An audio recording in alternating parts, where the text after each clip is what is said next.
messaggio per cui quando combini qualcosa a Jesolo ne paghi una conseguenza.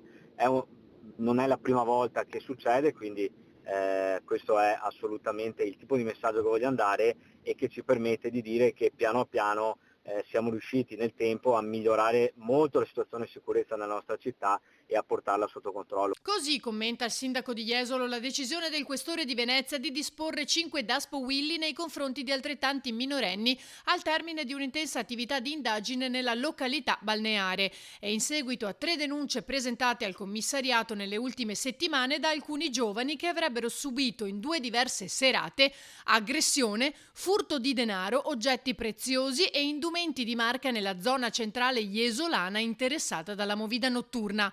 I minorenni sarebbero tutti originari di Treviso. Dal Covid assistiamo a un abbassamento della tolleranza probabilmente anche sociale rispetto alla violenza, rispetto anche al consumo di bevande alcoliche, di sostanze stupefacenti, quindi esiste anche un limite rispetto a quello che possono fare le forze dell'ordine e anche l'amministrazione comunale e quanto dovrebbe fare la società nel suo complesso e l'educazione.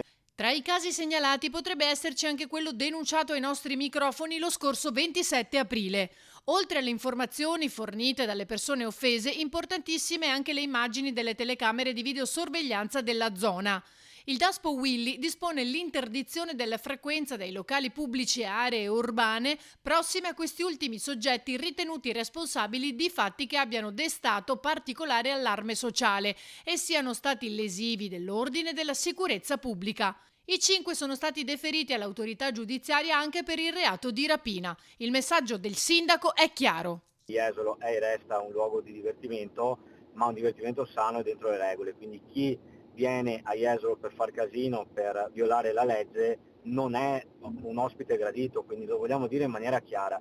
Se vieni a Jesolo per fare questo non ti vogliamo, ecco.